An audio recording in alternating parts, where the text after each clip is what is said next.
so we're going live here now. There we go.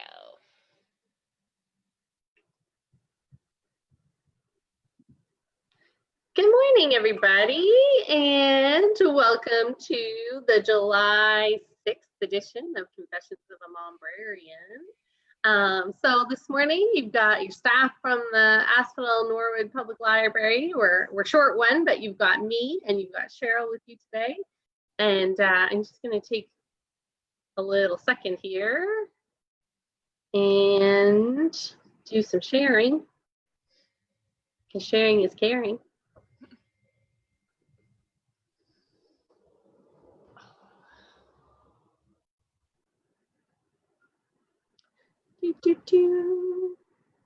All right. So it was a hot weekend. Did you have a good weekend? It was a hot weekend and it's about to get hotter.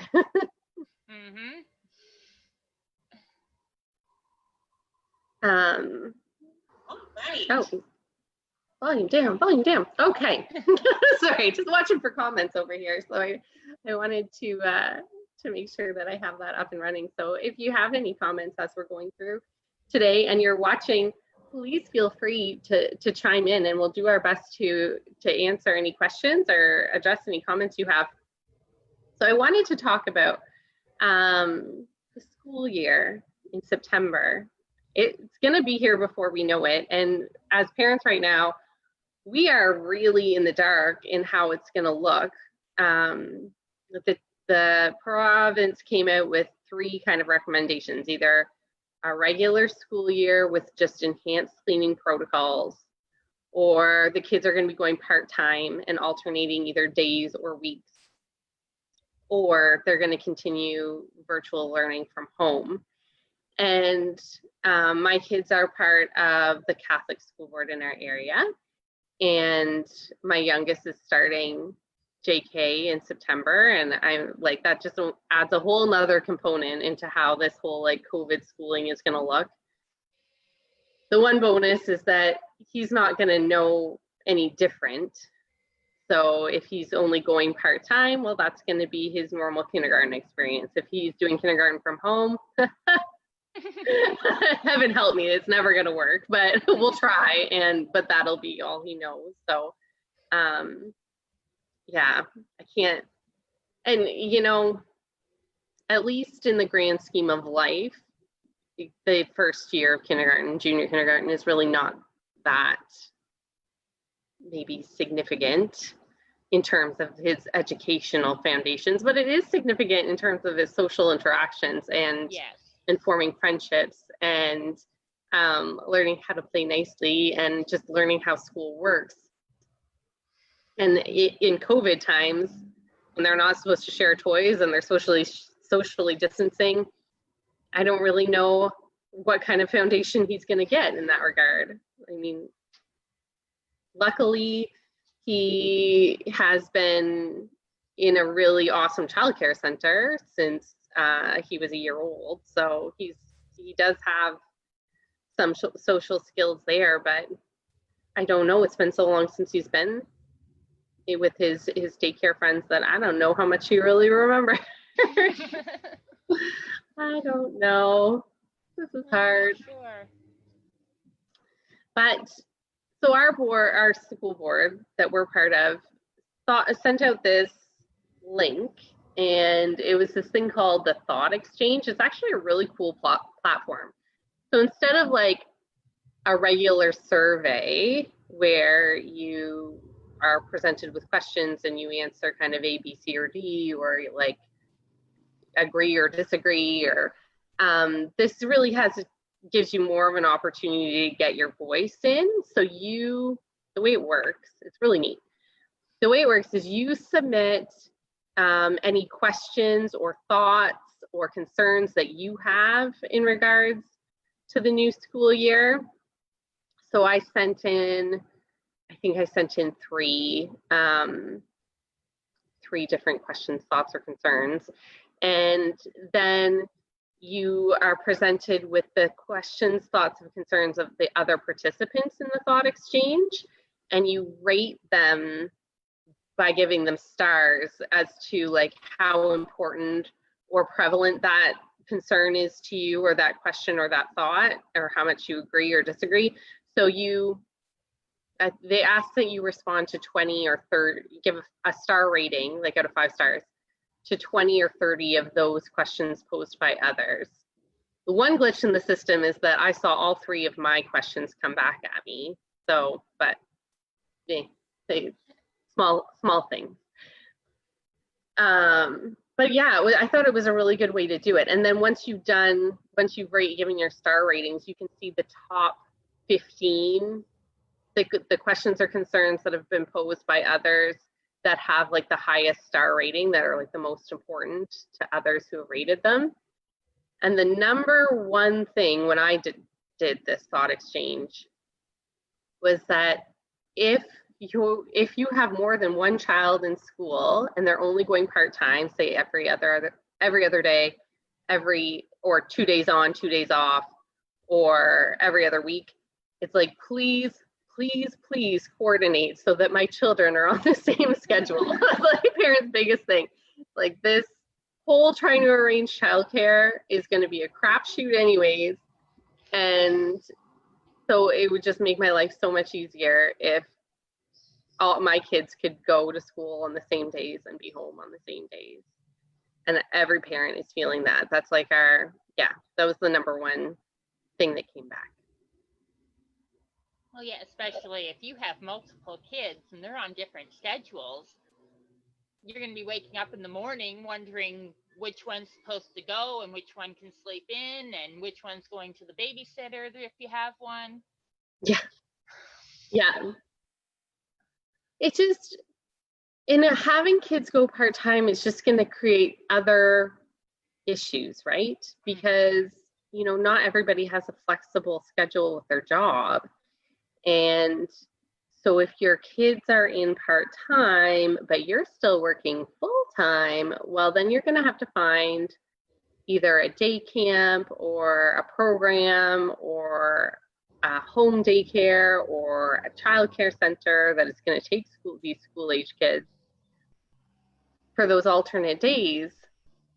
And this was the second concern. It was that the whole purpose of cohorting the kids into a group of 15 in their class was to limit their exposure. But if every second day, then they're going to daycare with, say, another 12 to 15 children, then they're being exposed to 30 different kids in their bubbles. So it would have been better just to keep them in their class with 25-ish children and cohort them as one class and just keep them going every day. Mm-hmm. I don't know. Everybody, there are just so many there are so many factors to this. I don't know. And then if you're a teacher, we talked about this the last time we talked about the childcare and the school situation, but if you're a teacher, are you cohorted to 15 students, or are you teaching still on those alternate days? Because that defeats the purpose too. And like, maybe it would make sense to do every other week, because if you think of a kindergarten classroom where there's toys and everyone's touching everything, at least you could do a deep clean on the weekend between groups, whereas it would be hard to get everything cleaned the way it needs to be, maybe if they're going every other day, unless they're going to hire a whackload more custodial staff. I don't see them doing that. No. If they're going to hire double the amount of teachers that they have, they're not going to have the money on custodial staff. It's just that there's a lot of questions came out of this thought exchange thing. Yes, Edna says there's so many variables, and you are right. And then there's our high school kids that see 4 teachers a day and are with 4 different groups of kids every day.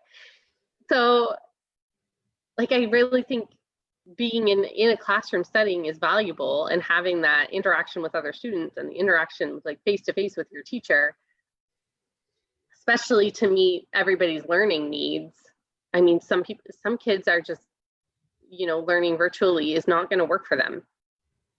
It's just not. And then there are the kids who actually did better doing the virtual learning than they had been in the classroom. Yeah. And I think that depends on who was at home with them, maybe too.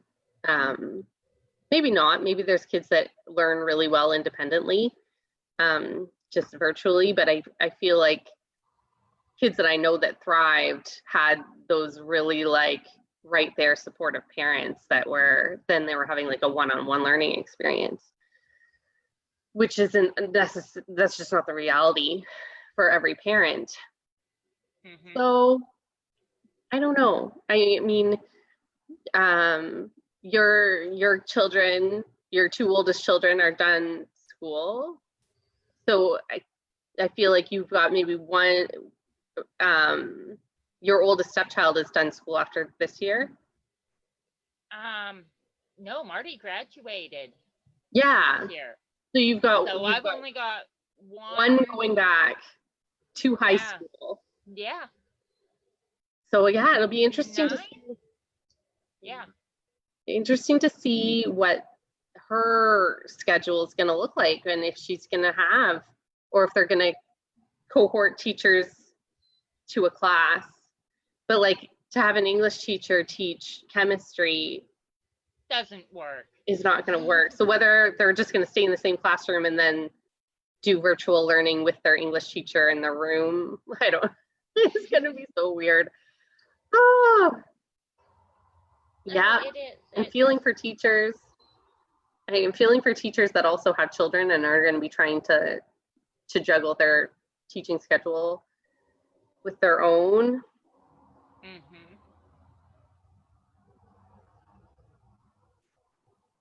Yeah, and I just reiterated what we had said about like some kids just cannot do the virtual learning, but then there's other kids that are thriving having that one-on-one with a parent at home, in helping them with their learning. And I don't know, I think for a lot of kids, one-to-one learning, that's just the way that they are going to thrive.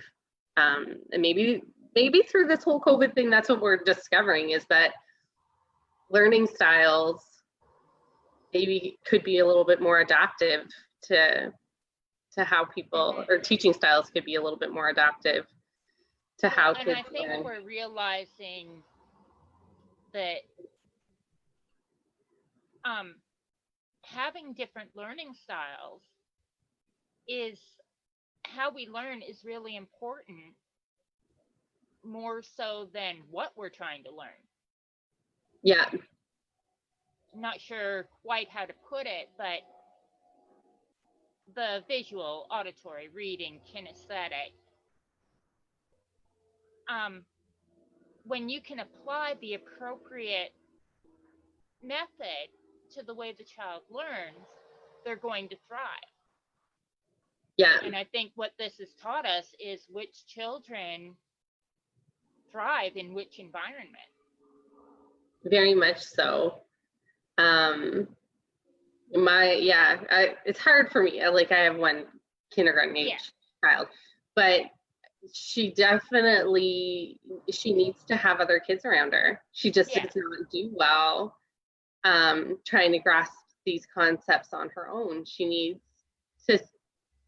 the motivation of seeing other kids getting it to motivate her to really want to engage.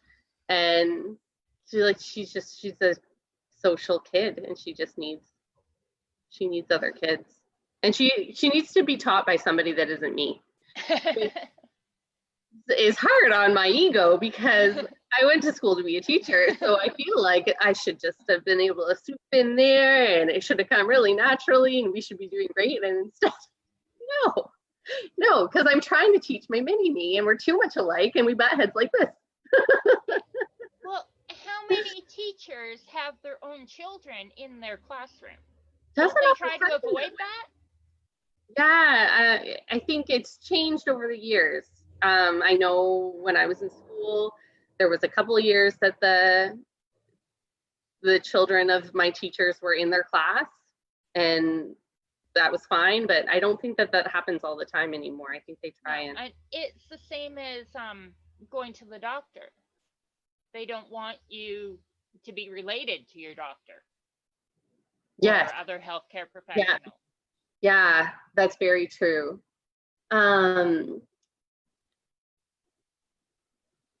Anna says she's seeing a massive shift to homeschooling right now. Parents are just finding it easier to make this decision than deal with the unknown or of what might happen with schools, respect to the schools, but the unknown is super hard. It is. It's hard on our mental, it's a strain on our mental health to just be trying to, like, I'm a planner. I like to have all my ducks in a row going into something, and this is driving me bonkers that I don't know. Yeah, and it's hard not to dwell on it at night to try and figure out how this is all going to come together. I'm also an optimist, so like I'm sure it's all going to work out. But I like to know what's going on, and yeah, I can see why there's some people that are maybe a little bit more type A than me that are just taking the bull by the horns and saying, screw this, I'm going to homeschool my kids, because then at least I can plan. At least I can, get the wheels in motion, and just, because sometimes that's all you need is just to make that decision. Yeah. Like once you've made the decision that this is what you're doing, it's easier to roll forward with it. Well, yeah, you have to make a decision before you can make a plan. Yeah. Yeah. Yeah. And not knowing until August. It's not that far away, but it feels like that was one of the things that came up in the thought exchange, is that parents, they need to know at least a month in advance so that they need to know what the school year is going to look like, or at least the beginning of the school year, whether or not their kids are going every day or full-time at home or every other day, just so that they can get that their schedules organized, and be it whether or not they're going to be relying on grandparents. Or decide if they want to make that decision. Yeah. If you're going to make a monumental decision about whether or not to homeschool your parents, you want to make sure that you have all the pros and all the cons. Yeah, very much so. Because I think if the school board came out tomorrow and said, we're just going to run school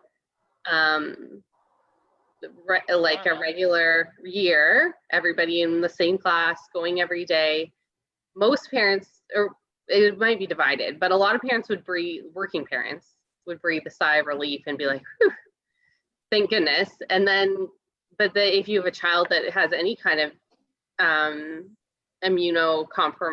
is immunocompromised in any way, then you're thinking, no. Like, it's just so unique to everybody's situation, because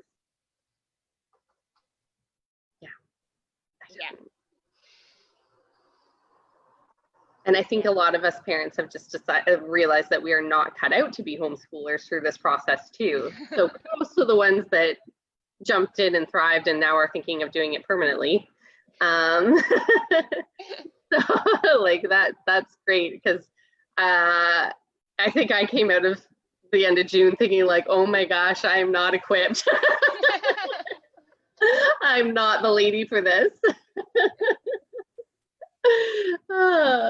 But I don't know.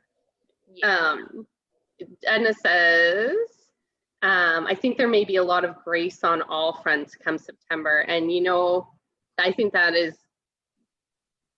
I am hoping that that's true. We're all just going to have to, like, I don't think many people came out at the end of June feeling like that the way it was worked for them. I mean, the poor teachers that got thrust into doing online learning without no prep time, just like, it wasn't good for them. It was very hard on the students who thought that they were just going off for March break and then not getting to go back. So we're just gonna have to be easy on each other. Yeah. And understanding. Because it's a crap situation all around. Mm-hmm. And with that, our next topic of today. So for our book club for the month of July, we are talking about July is the month of self-care and self-love, self-care, self-awareness. Self-love, self-care, and self-awareness.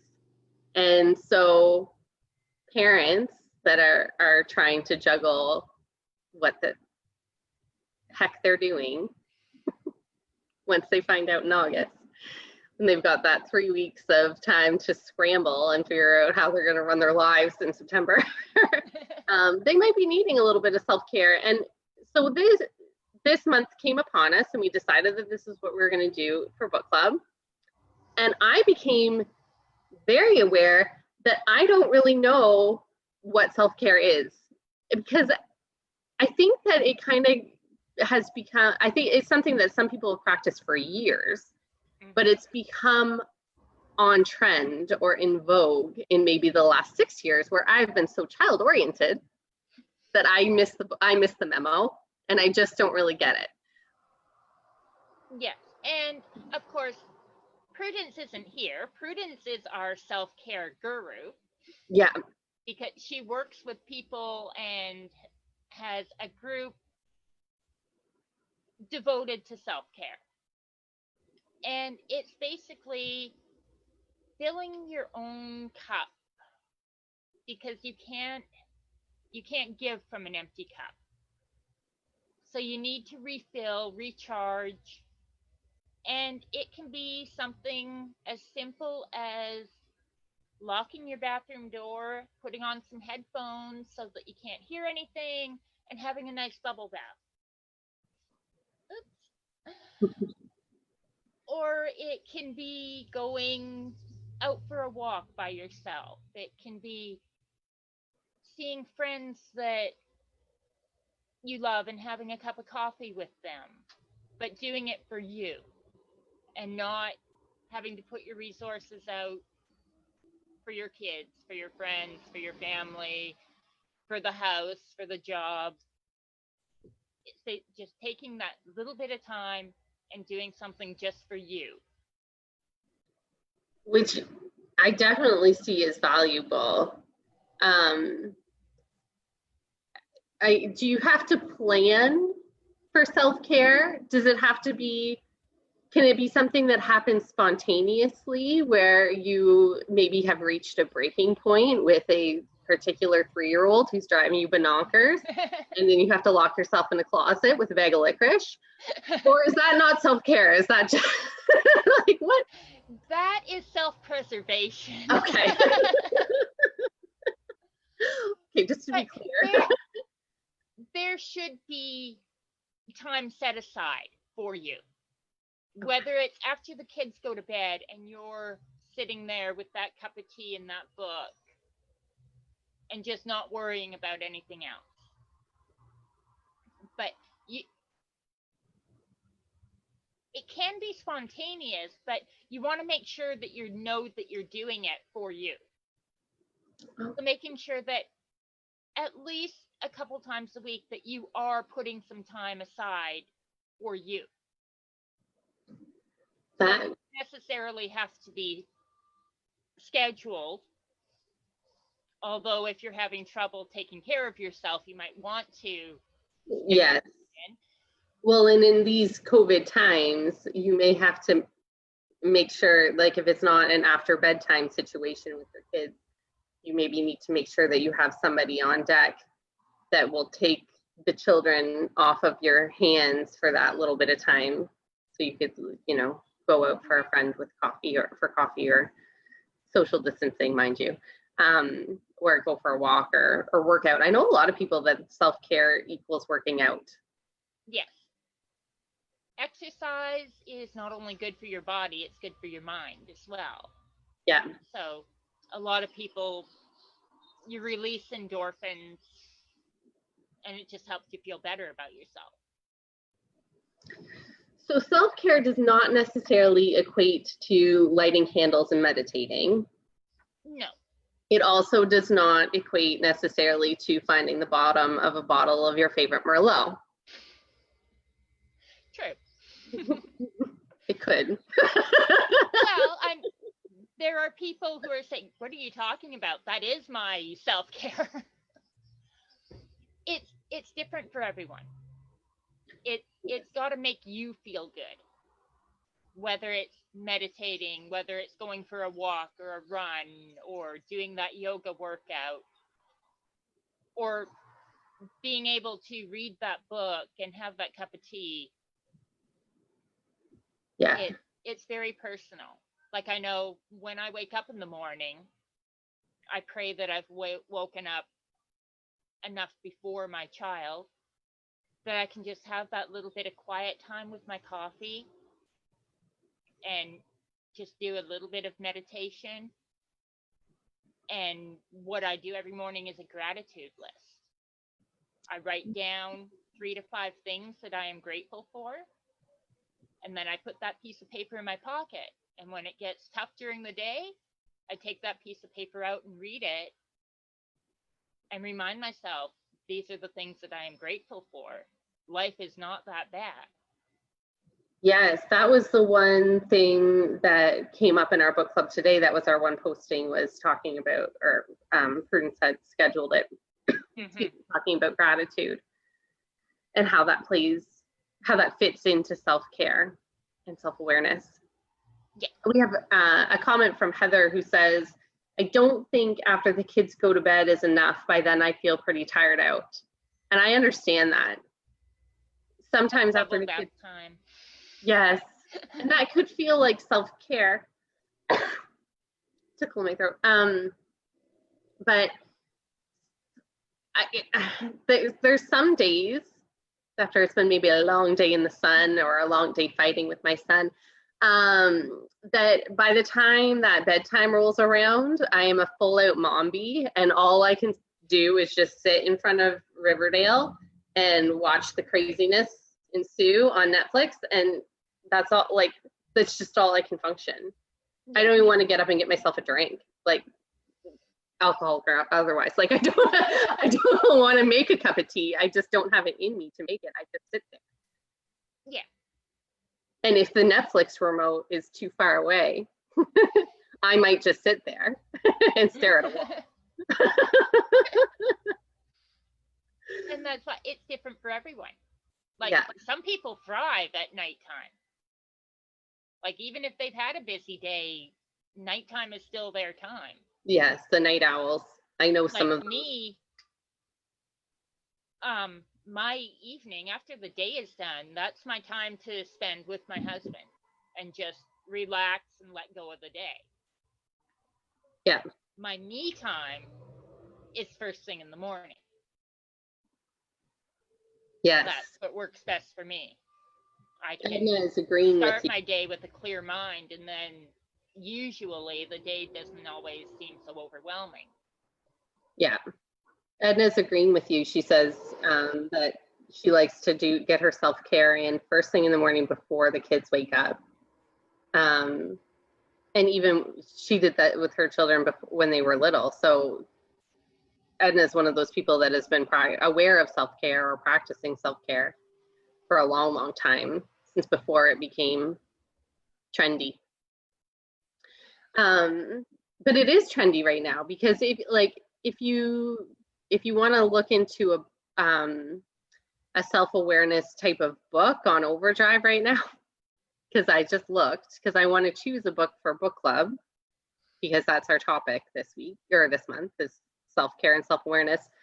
So I went on Overdrive and I went into not self-help, self-improvement in my search, and all of these books came out, like all the authors that you think of when you think of self-care, the Brené Brown, the Eckhart Tolle, what is that other girl's name? She's got a weird name. Said it before and now I can't remember. I can't either. No,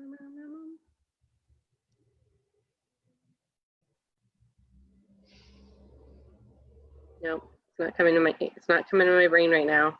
Start with H.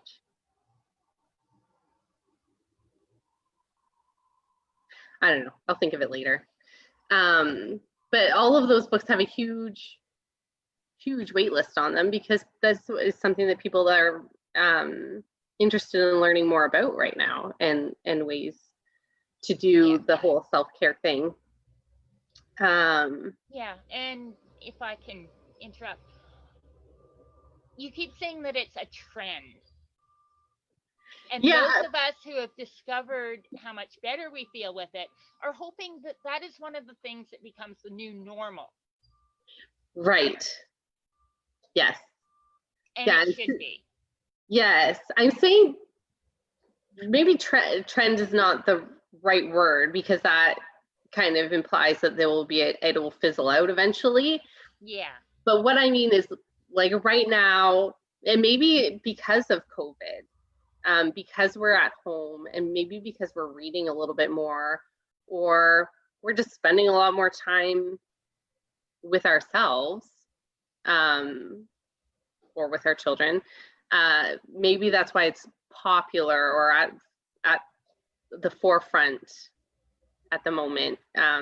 People are really, or maybe there's a lot of people like me that have just had the time to slow down and understand that this is a thing, because I didn't really realize it was a thing until recently. Just didn't know it was a thing. But,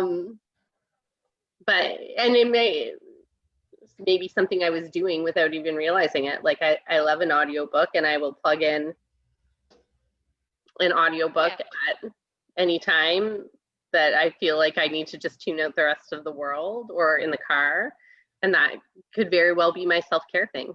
I also like dark chocolate and coffee, and that is a treat that I don't have very often. So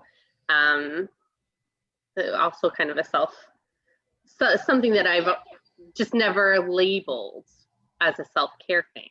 It's just something that I enjoy. Yeah, it's always been there. Now it has a label. And I was a lot like you when my kids were younger. My life was all about them. And when I could sneak away and have that cup of coffee in peace while it was still hot, it wasn't occurring to me that that was self-care. That was just, I finally have a break. Yeah, that's what it is. Yeah. Oh, I just need to take a minute to myself, or like, yeah, it didn't have that same label or awareness around it, which it's probably a good thing now that it's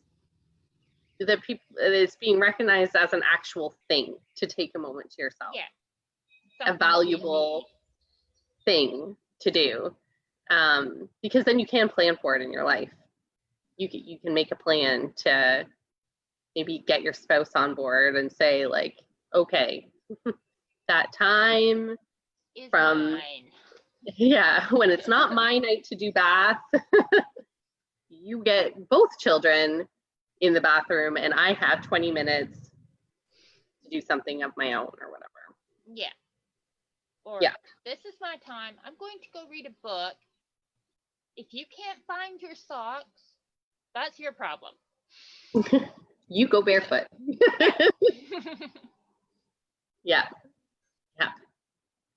Probably easier to manage too as your children get older and are more capable of looking after a few things on their own, like getting a glass of water or their own snack, or put their own shoes on. Like, probably a little easier to take those few moments to yourself, or when you can leave the room without them attacking each other.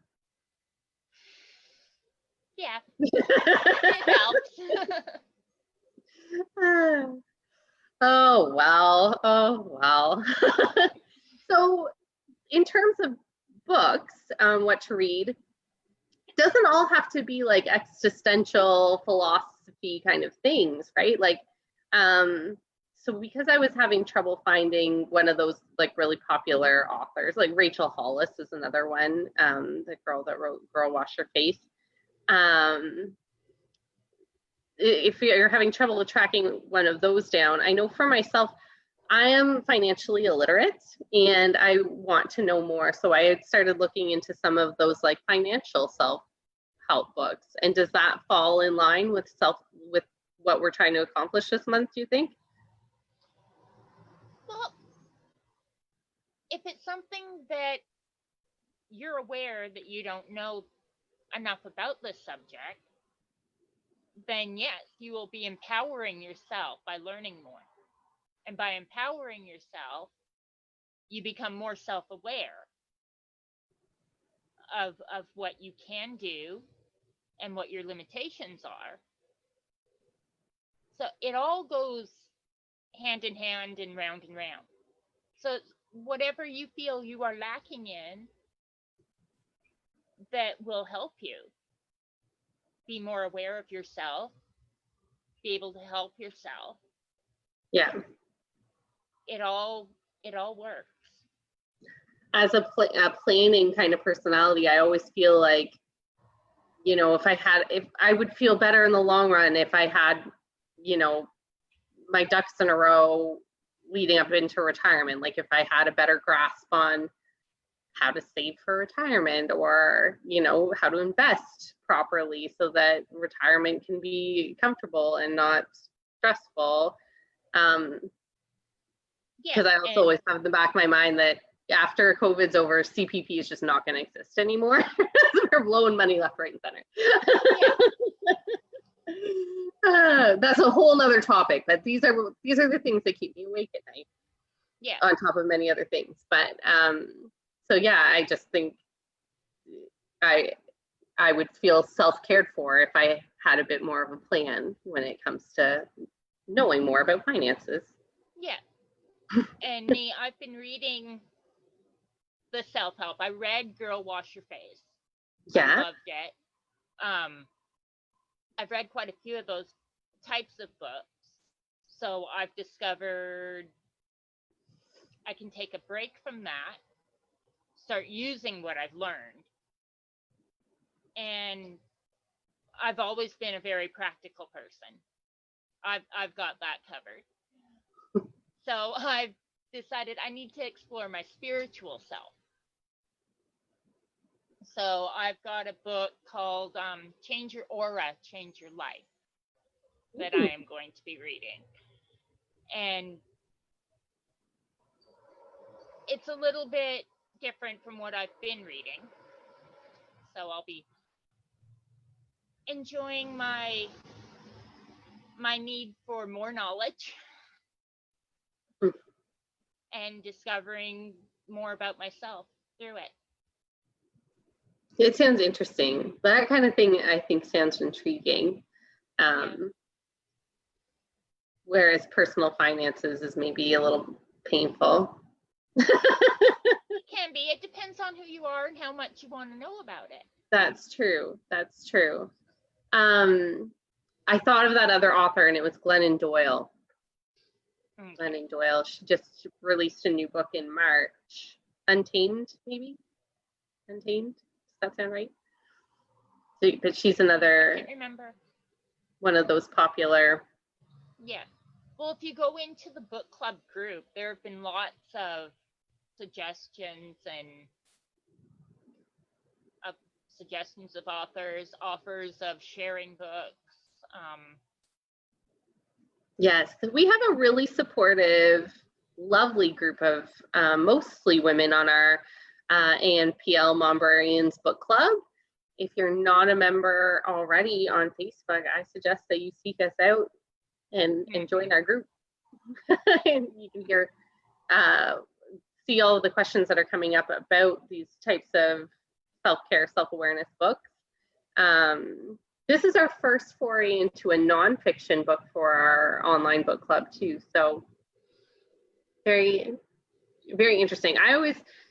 My biggest thing about book club is being challenged to read something that I've not read before or is just really out of my realm. So I always appreciate when a book club comes up with something that forces me out of my reading comfort zone a little bit. Because my reading comfort zone is pretty limited to like teen fiction and crappy romance novels. But I like historical fiction too. But yeah, so it's nice to have it to be kind of pushed to branch out a little bit.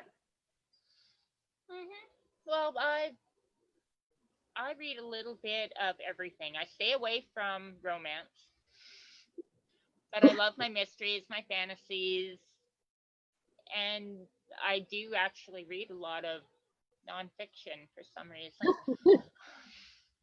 Yeah, lots of people are quite into the nonfiction. My husband is one of them.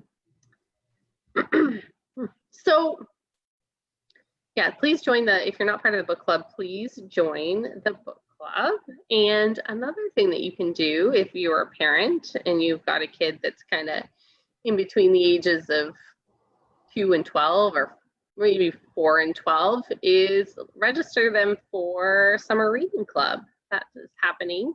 The first summer reading club event happens this week. It happens on Thursday. The reading club is all online this year. It's totally virtual. We've tied in with what's happening with the TD summer reading program as well. So they've got some interesting stuff happening online. We are doing our meetups on Thursdays, and this Thursday at 9 a.m. we have the unstoppable Tracy Schmidt joining us on our virtual Zoom meeting. So if you haven't registered yet, register by sending me an email at kvanleuven@antownship.ca, or you can call us here at the library and leave a message, 705-639-2228.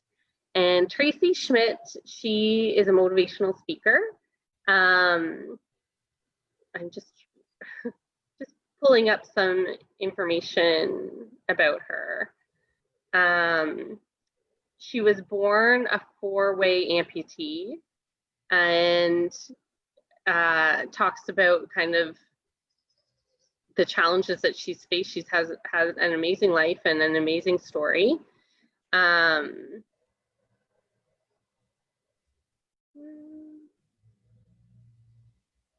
Yeah, so I'm interested to learn more about Tracy, and if I think she'll be a great speaker for our children participants, and maybe our parent participants will get something out of her too. So you just have to send me a message so I can hook everybody up with the link. And if you want a sneak peek, we have a summer reading club page on our website, and in there is a little introduction to the Unstoppable Tracy. That's what I was trying to find. To read out there. Sorry guys, that was a bit of a fail, but yes, if you'd like to visit www.anpl.org and find our summer reading club page, you can find more information there and about the program as a whole. Yes. It's 6 weeks. It goes until our finale, which is August 14th, and our August 14th finale performer is the puppet tamer, Tim Holland, who has only done little 5-minute spots virtually before. So I think they're kind of his first like longer online performance. So I'm excited to see what he comes up with. He's always a hoot. We've had him come to the town hall on behalf of the library a number of times.